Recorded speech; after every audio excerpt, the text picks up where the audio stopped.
everybody. I'm State Senator Bill Eigel. It's time to take this state back. Let's go. I tell you what, so this is already our second event of the day, and folks, we have 8 days left until we are taking this state back from all these rhinos.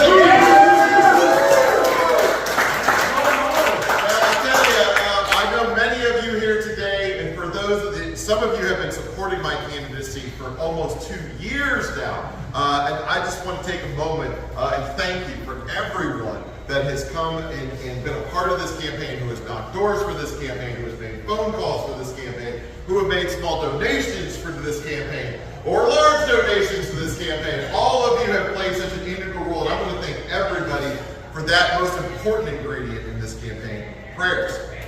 I have often talked about my belief that God has a plan for every single one of us. And when I go in throughout my days, you can imagine for a year and a half, you would experience a tremendous amount of anxiety, right? Going through and climbing a mountain like this. And if I wasn't surrounded by so many other folks that are uplifting me and my entire campaign up through prayer, it would be an entirely different experience for me. And what's amazing, you know what I realized? I had this kind of moment of epiphany last night, is after all of this, after traveling to all these communities, after meeting all these people that I might not otherwise have had a chance to meet, or visiting all these places that I've never had a chance to be at before, I've come to this realization that at the end of this, no matter what happens, I actually love Missouri more than I did 2 years ago.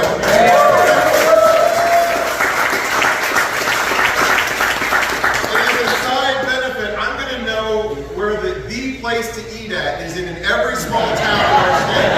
So fantastic. And I want to thank Gail. This is a gorgeous facility coming up, and what you've set up here is a gorgeous facility with the views that you have. Really, congratulations to you. It's fantastic. Well, we came to talk some politics today, right? We're talking politics today. You know, I have now put almost 80,000 of miles on the highways in this state, traveling around the state, visiting folks, talking to Republicans, and I always ask them the same thing, like, how do they think that we're doing? How do they think that all these supermajorities of Republicans, statewide office holders, how do they think we're doing it? You guys have heard me say before, the answer has not been positive. It's amazing, right? We elect more Republicans than we ever have before, and yet there's disappointment. There's frustration. There's anger at the lack of progress on big Republican ideas.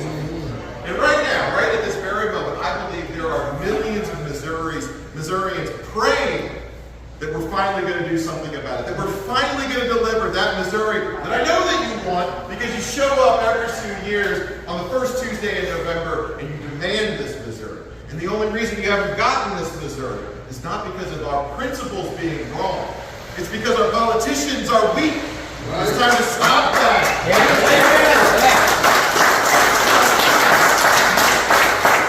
So today we are on what we are referring to as the reckoning tour, right? The reckoning tour, because that's really what Jefferson City needs more than anything else. They have gotten so comfortable with your power and your tax dollars, and they are wasting your tax dollars, and they're doing a poor job protecting your rights. The Missouri's stagnating, right? Missouri's not one of the states that are growing and leading this country right now. And we're missing an opportunity for Missouri to be that national leader that other states and other governors and other Republicans far from our borders are going to wake up and they're going to say, why are we doing what Missouri's doing? Why are we following them, the big red state of Missouri, right? And so I'm calling you all, everyone here today, to continue helping me for the next 8 days, because we're going to do something that the swamp and the status quo cannot imagine. We're going to deliver a Missouri that they cannot imagine.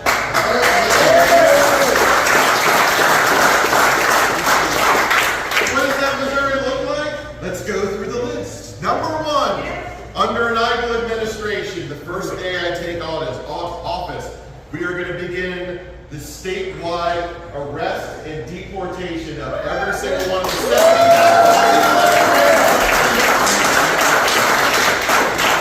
Joe Biden has opened up our southern border to an invasion. That's what this is. It's an invasion. It's putting an enormous fiscal cost on our hospitals, on our school systems, not to mention the crimes that are being being committed by folks that came here under illegal circumstances in the first place.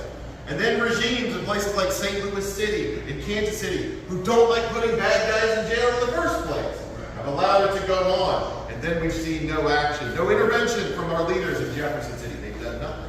Well, all that's going to come to an end because we're going to be aggressive about going after not just the illegal immigrants, but the human trafficking trade that's also coming in through our cities. The fentanyl trade that's killing our citizens. And we are going to make Missouri the place where we defend our citizens. I'm not worried. I get the media asking me all the time, well, what about all these folks? I'm not worried about the folks breaking the law. I'm worried about the 6 million residents and citizens of this state that need our and deserve our protection from government. Let's worry about them. Let's go, Missouri.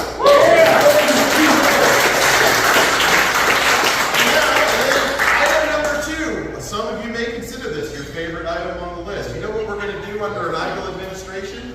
We are going to get rid of personal property tax.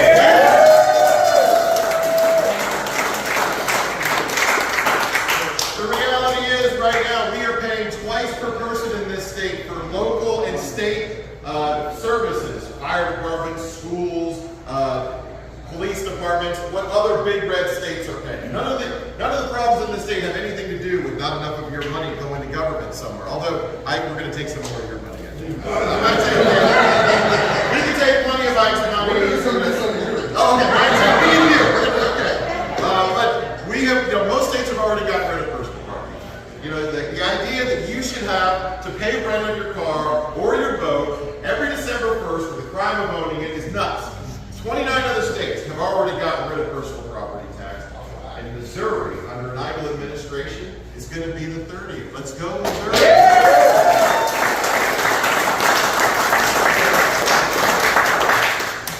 And what about this idea of foreign countries buying up our farmland? Let me ask you guys, how many acres should we allow our farmland to be sold to foreign countries? Zero. So when you hear out there saying that, oh yeah, now he supports restricting foreign countries. This is the guy that voted for it. He voted for it to make this a problem in the first place.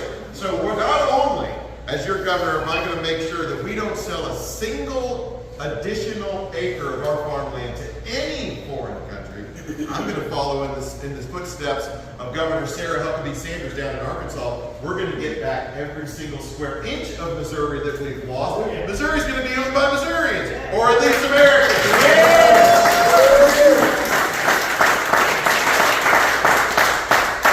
And when is it going to be time for the leaders of our state to come out and be the protectors of our houses, be the protectors of our property, be the protectors of our children? I mean, you all pay regular property taxes. Is anybody here happy with some of the nonsense that's being taught in our schools? No. All right? The CRT, DEI, this transgender ideological nonsense that's being pushed in front of our kids, the pornography that's gotten into our libraries. Where did we get to as a state? How did we arrive at a place to where even though we have more Republicans talking about putting a stop to this, we don't have a single statewide official that's actually done anything about it? Right. You know what I'm going to do about it? On my first of all, on my first day in office, one of my first executive orders will be to fire every DEI, CRT.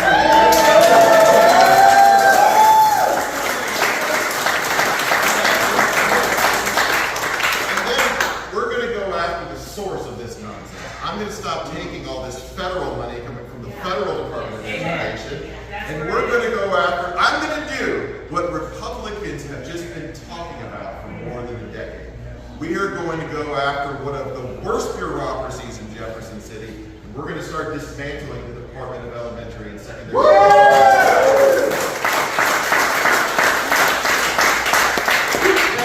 I'll be honest with you, folks hear me say that, and I've got a couple of folks come up to me at events and they say, well, if you dismantle DESE, are we still going to be able to pay our teachers?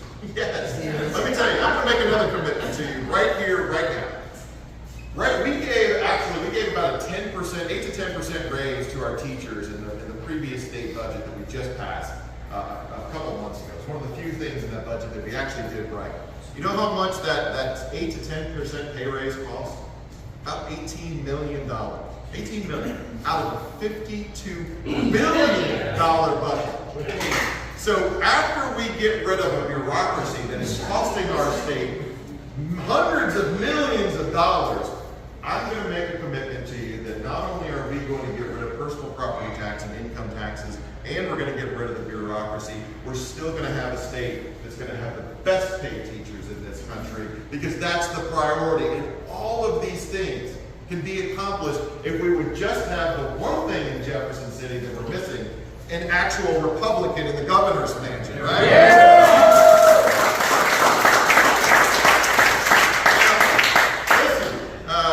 Listen, this Missouri I'm talking about, I think that you guys like this Missouri, but it's not very popular in Jefferson City. Special interests aren't interested in this Missouri. And quite frankly, I'm running against individuals in this gubernatorial race that aren't really bought into this. I mean, we've got Mike Kehoe right now. He is out there taking money to fund his campaign from Bill Gates. Bill Gates. Great leaders.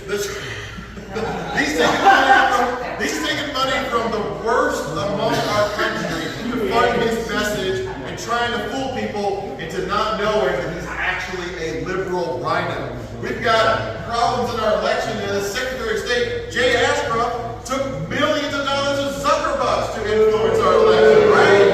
We can't have this, guys. We gotta have a Missouri that is gonna be a leader in these United States. And you know what that's gonna require? It's gonna require a disruptor in the government. It's gonna require a disruptor. And just like Donald Trump is disrupting the status quo in Washington, I'm going to confront the swamp and disrupt it in Jefferson City. Which is why on Saturday night, I was pleased to get the endorsement from Donald Trump.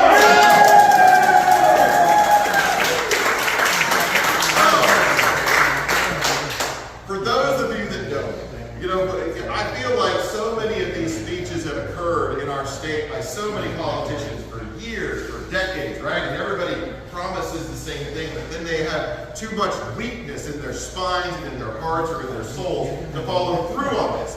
My background is a little bit different. I would submit to you that my background may provide a different result. I'm a military veteran. I'm actually part of 4 generations of my family who served.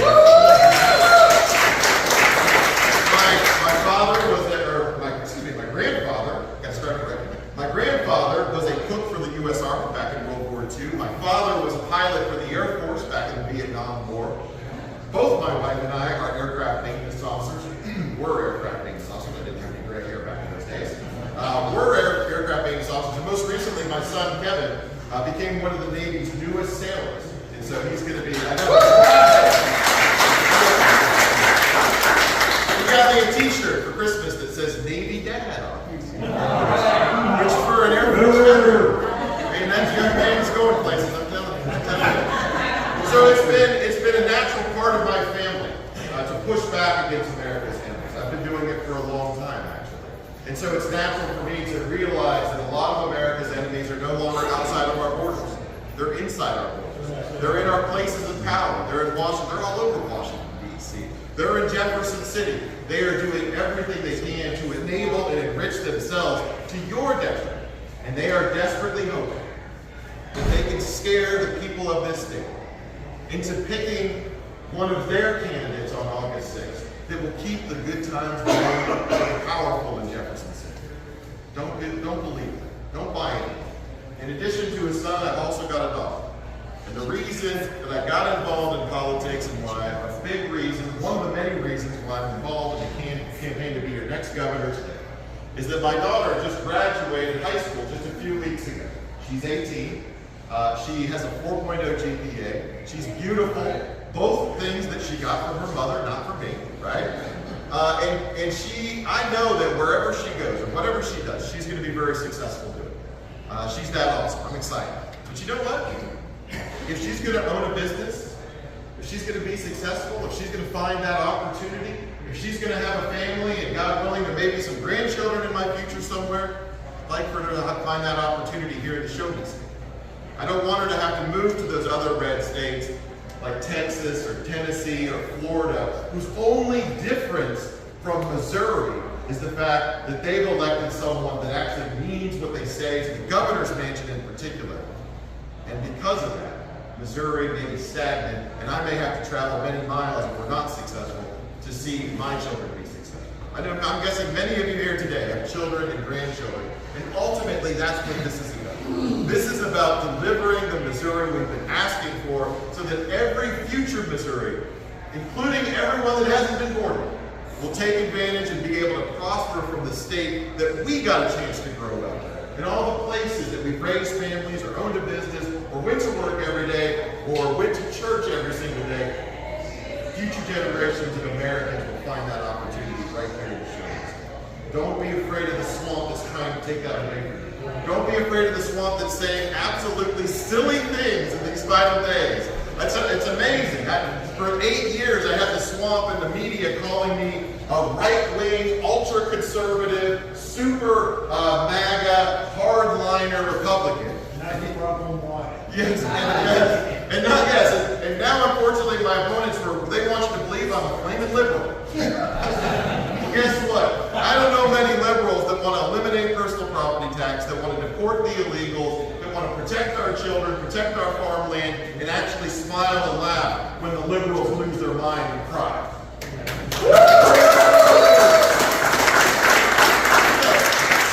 Don't be afraid of that. I'll leave you with one of my favorite verses from the Bible. Joshua chapter 1, verse 9. Have I not commanded thee? Be bold and courageous. Do not be afraid. Do not be dismayed. The Lord your God is with you wherever you shall go. Let's go, Missouri. Thank you.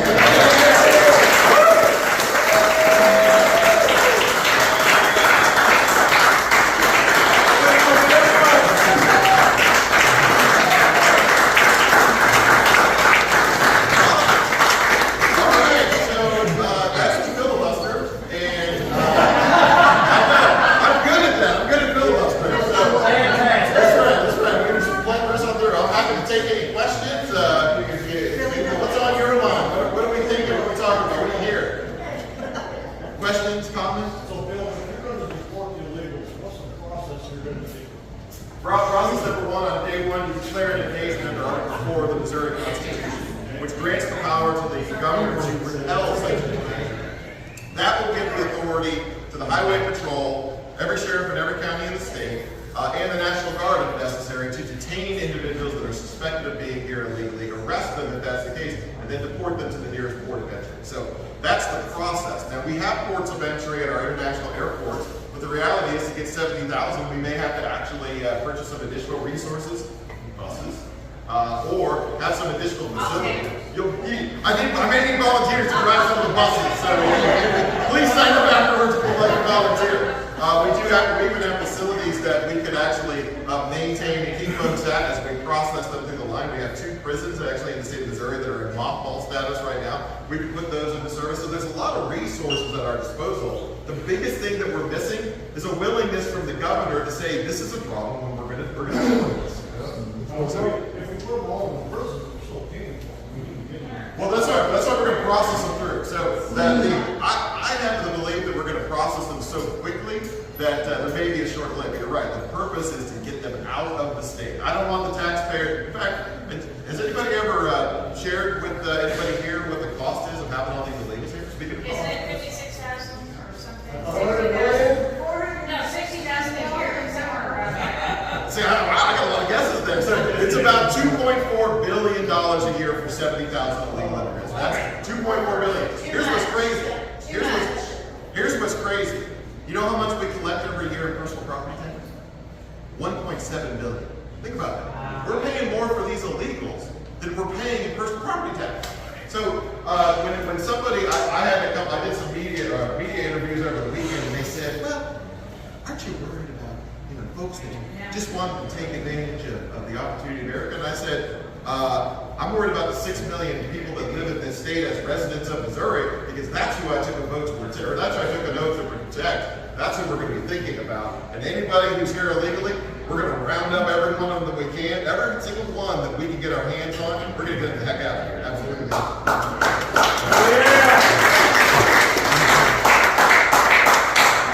I lost my daughter personally from a fentanyl overdose that came from that crossed over illegally, and so I don't care how much it costs. We need to stop this border invasion. We need to deport all of the illegals, and I stand behind you 1,000%. Not only in that one endeavor, but in everything else as well. So, thank you. Yeah, and actually, the same conduits for illegal immigration or for human trafficking. It's human trafficking, Same it's one. everything. I Yes. support all of it. I support all of it. Yep, let's go, sir. Thank you. Thank you. Other questions, comments? Can you Yes, talk sir. a little bit about the gigantic budget proposal? Oh, my that God. was passed? Yes, I mean, when I was first getting into politics, I thought that Republicans were supposed to be the limited government, spend less things, right? And yet, when I got into office, the budget at the state was $27 billion. And today, the budget is $52 billion, right? I mean, it's amazing. It's not because guys like me are voting for it, but guys like me and guys like Denny Hoskinson back there have been voting against it. But the problem is, Mike Parson is leading a center-left coalition of moderate right-o Republicans and Democrats to pass these budget bills and expand that government. I mean, does anybody feel like they're getting twice from government today than when they were? No. There's this misunderstanding. More money into government doesn't lead to better outcomes. That's a big misconception we have in government. It's less freedom. It's not only less freedom, but more money into government just means less efficiency. It just means more waste. It means more corruption.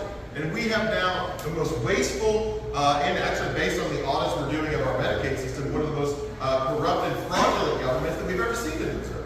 And it's because guys like Mike Parson and Mike Kehoe in particular have continued to drive our finances into the ground. So, you know what I'm going to do in my first budget? My first budget that I submit to the legislature, I will cut appropriations overall, just in my first year, by 25%. And then I'm going to cut federal appropriations by 40% in my first year. 40%!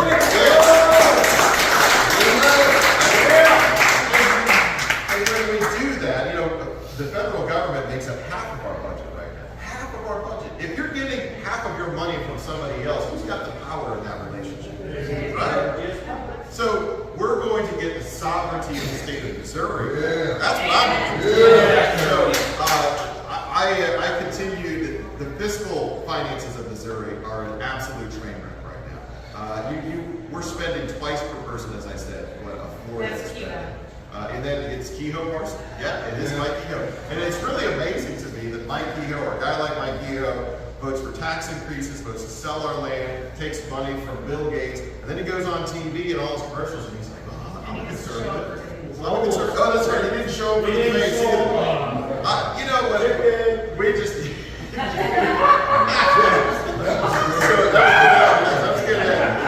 we actually, as many of you know, we actually had a couple debates. I thought they went very well. But Mike Kehoe didn't show up, and I gotta tell you, if he wasn't willing to show up and just answer a few questions about, why he's been acting like a Democrat in office for so many years, he doesn't deserve a single vote from a single Republican in a single county of this state on August 6th. So please tell all your friends, vote Bill Eigel.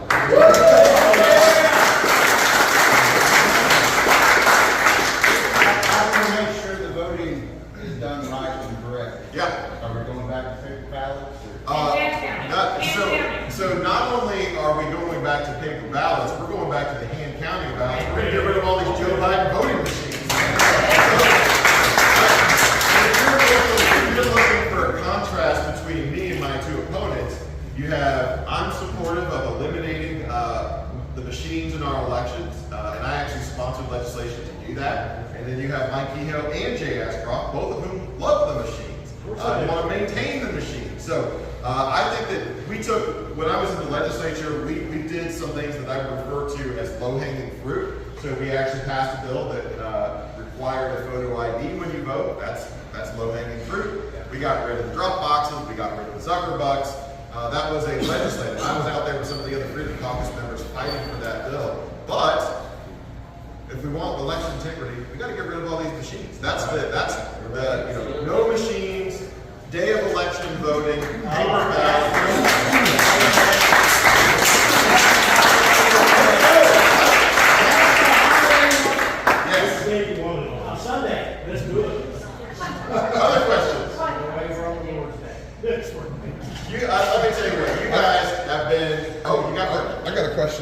thinking about it. I was thinking about it. I'm a little bit different of a character. I personally feel that the federal government is a huge overbearing waste, and I have a bit of an idea on. That doesn't make you different.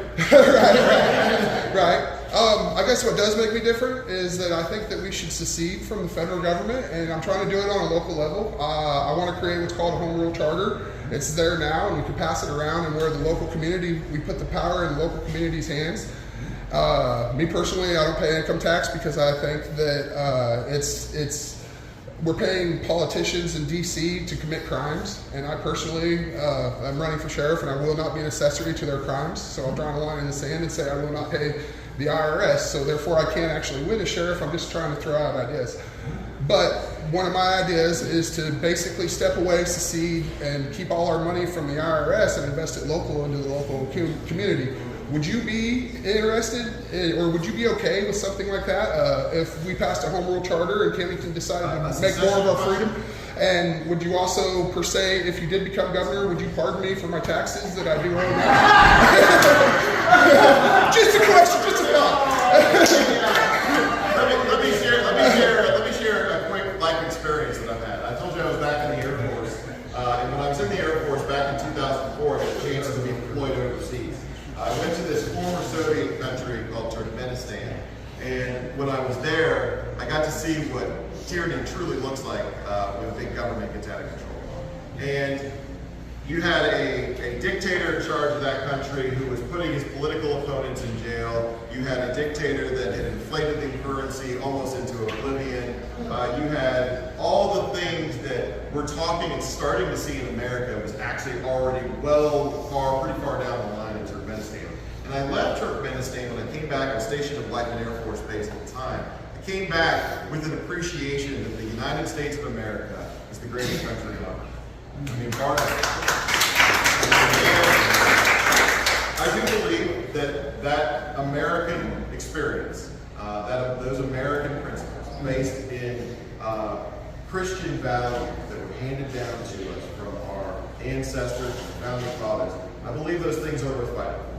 I think that I have spoken at length about how big of a fan I am of the state of Missouri, and really, if we could have more states like Missouri leading this country to smaller government, to the protection of rights, to that better future that I'm identifying with my ideas, then maybe we can get to a better place, even though it seems very difficult right now, or maybe even the folks in the blue states who are slowly, painfully becoming aware of just how bad things have gotten in those areas, we can set an example for them. I wonder, the path that the federal government is on right now, which all of the spending, all of the deficit financing, is a path to disaster. And I believe that the strength of our union is going to be felt if we restore this idea that the states are going to lead the way through those crises. The states. Yeah. So, I want to answer your question directly. When you talk about secession, my answer is no. I'm not into secession because I'm not going to abandon the other states that have been with us for a long, long time. Even if it's kind of like if you have a family, think of America as a family of states, right? And we've got a few of our brothers and sisters that have lost their way. But we are still one family, and I want to keep that together. But the best way that we can do that is, in my mind, to set the tone. And what's crazy is the people of Missouri have already empowered people in Jeff City to be that leader. They've already done that. They've already given us these super majorities so that we can get a governor, so that we can get individuals in our legislature that can lead that fight. We can win against the swamp, but we have to have an engaged electorate to do that. And I don't know if the electorate has ever been more engaged than it is right now. So our principles, these founding principles of what it means to be a republic, the founding principles of who we are as a nation, that's going to unite us. And I think that's more powerful at this point in time, and it's what's needed more than anything else. Oh.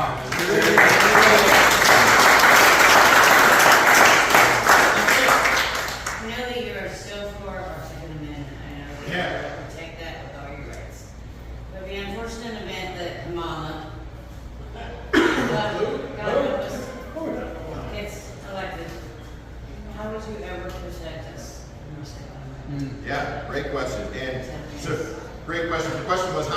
protect our rights, because honestly, if we're being honest, there's always going to be people in DC that want a gun grab. There's always going to be people in the media that think that saying it's a good idea.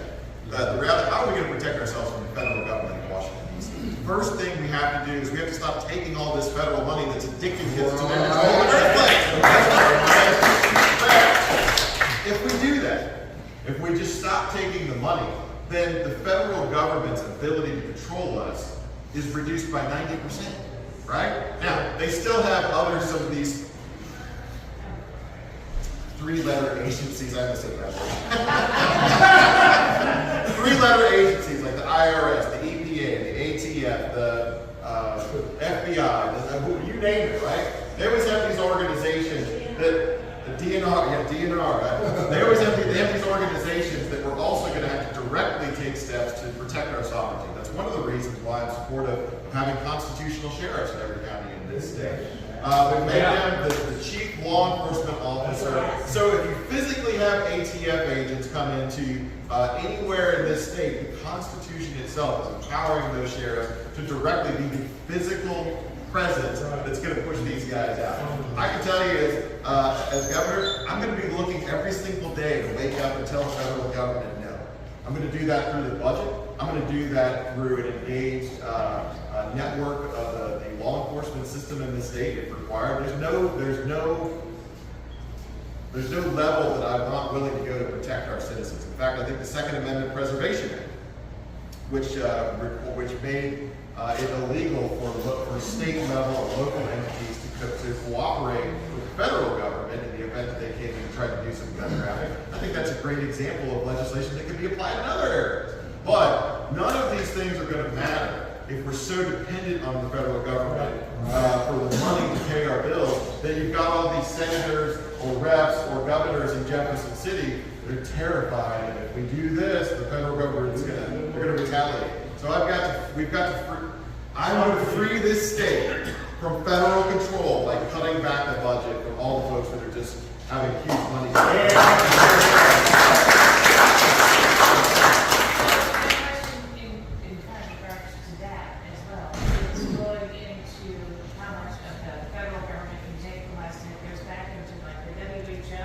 Wanting to do the WHO pandemic treaty, and as well as into gun grabbing and this and that, everything settles within the governor because he is the president of our state. That's right. And so everything, no matter what it was, no matter what it is, as I understand it, and I could be wrong, the federal government can say yes, but it has to be passed through the governor because you would be the president of our state. The chief executive, yeah. So no matter what it is, even if you went with the WHO pandemic treaty, whatever it is, it still would have to be approved through you. Yes, and I'm not going to recognize any mandates from the WHO or the But I'm just saying everything throughout that one.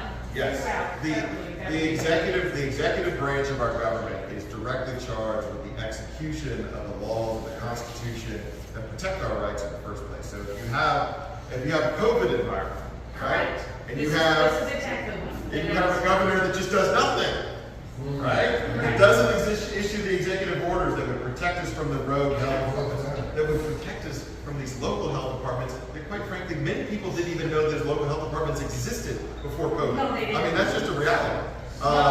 But now, when you see how badly they can be abused, all of that, everything that happened, our children being masked for 8 hours a day, people losing their jobs if they didn't want to get the jab, businesses being shut down for these ridiculous health department. What was it? We're going to let Home Depot be open. We're going to sit down here. All of that could have been stopped with a few well-placed executive orders from the government to the state health department and to those local health departments. Well, what did he do? Nothing. Nothing. He did. Yeah, he put us into an emergency that actually facilitated it. So, my policy on the next COVID environment, or whatever it is. Whatever. I'm just saying. No, I'm with you. No, I'm with you. My policy on the next COVID, or whatever it is, You have more power. is never again. Never again on that topic.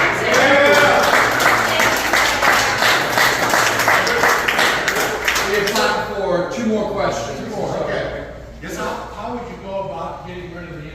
tax, and how long do you think it would take to do that? Great question. How am I going to, because I've made a commitment actually not just to get rid of your personal property tax, I've made a commitment to get rid of your income taxes as well. Now, first thing I want to kind of prep this answer with is, you know what Tennessee and Texas and Florida don't have? And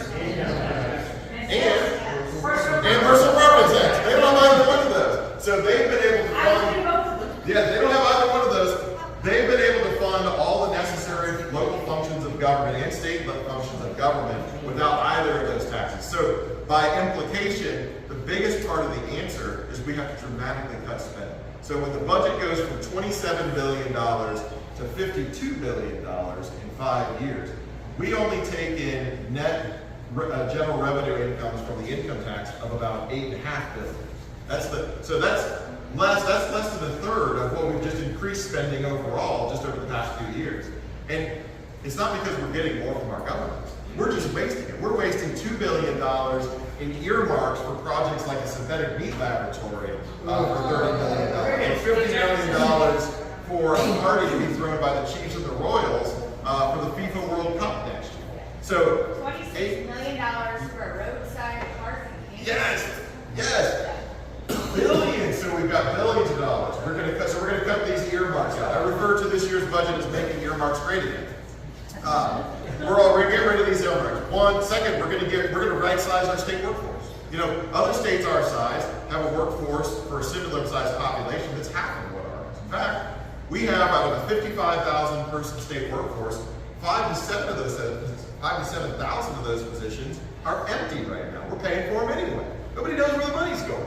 There's another $1 billion right there. We have another $1 billion of waste that was found in our Missouri Medicaid program. So we've got to go after waste there. The bureaucracy of DESE, $500 million, $600 to $700 million of waste. So the biggest part of the answer, I would say 80% of that answer of getting rid of the income tax is dramatically reducing the expenditures per person in this state to match the expenditures per person for what states we're seeing like Texas and Tennessee and Florida.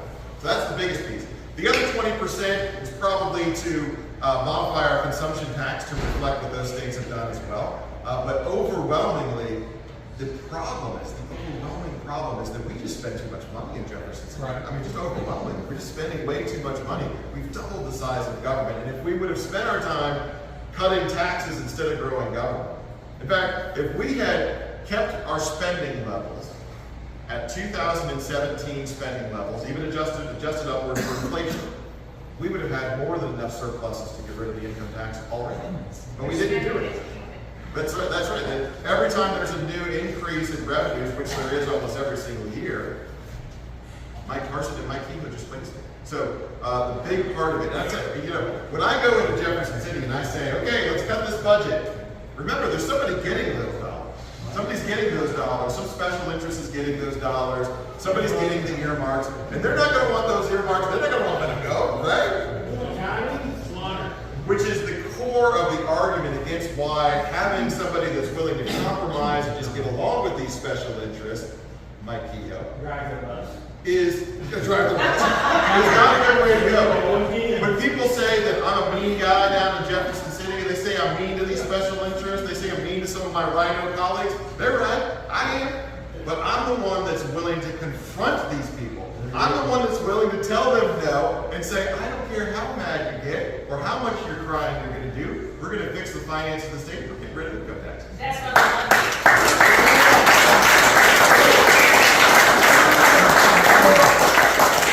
One more. Is like, My concern is that you and Ashcroft both pull from the same voter pool, and that it's gonna give Kehoe no path to the governorship.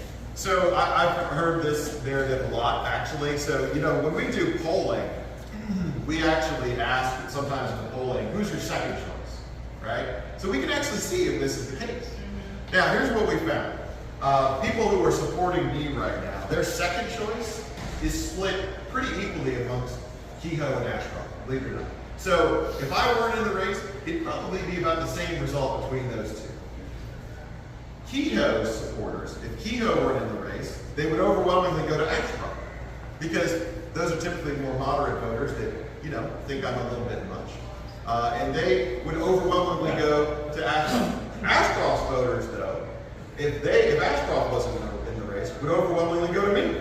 So really, the person that's splitting the conservative vote is actually Jay Ashcroft. So my base, the people that are attracted to my campaign and are interested in my message, are people that are responding to the message of we need to support these illegals. Jay's never said a word about it. My supporters are the ones saying, yeah, we need to get rid of personal property tax. Jay has said he's opposed to personal property tax. My supporters are the ones saying, we got to get rid of these machines in our election. Jay wants to keep the machines. He was the one taking all the Zucker votes. People say about the pro-life laws. I'm the only one in this race that's actually voted for the heartbeat bill. And actually, this abortion initiative petition on the ballot in November should have been rejected by Jay Ashcroft because it's got multiple subjects in it. It's got an incorrect fiscal note on it. It never should have reached the ballot. So I reject the case that my presence is splitting the conservative vote. My presence is actually uniting the conservative vote. They want to see these ideas.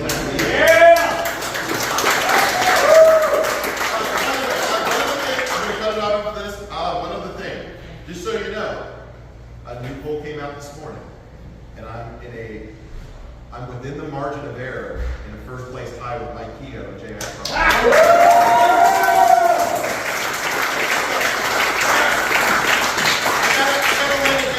Before we go, I want to recognize a couple folks that are in the audience, and you guys can smile because we're not making you speak this time. Sometimes we make them speak and they're like, ah. First, Denny, can you stand up for just a second? Denny is running.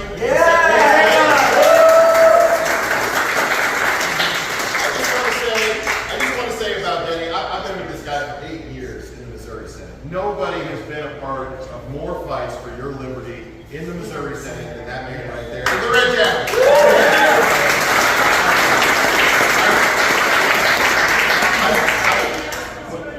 Yeah, he's running for Secretary of State right now. So please support Danny Hoskins and say hello to him. I will tell you, I sat next to him on the Senate floor for my first 2 years in the Senate, and actually sat in front of him for my next 2 years. You have people that say all the right things in campaign season. That guy right there actually does it. So he's got his fine. Please support Denny Hoskins. Yeah. The other is Lori, please stand up.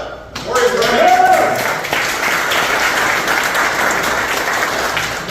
running for state treasurer, and she has been rejected by the establishment. She actually interviewed for the position of treasurer when it came open a couple of years ago. She was actually told, we're not going to offer you a position because you're an outsider. Oh. Is that true? That's true? Okay. So Lori has made a commitment, and this is a fantastic setup. Lori has made a commitment that all of that $52 billion that's being spent, she's actually going to be the one that's going to finally go in there and actually find out where all this money is going. And deliver transparency to the people of this state. Because, you know, like when I tell folks at events like this around the state, and I say, the budget's gone up from $27 billion to $52 billion. And people say, wow, I didn't know that. That's you should know that, right? And actually, our current treasurer should be the one leading and sounding the alarm that this is what's going on, but he's not doing it. So having a Lori Roken there, who's an outsider, I think it'd be fantastic. So please.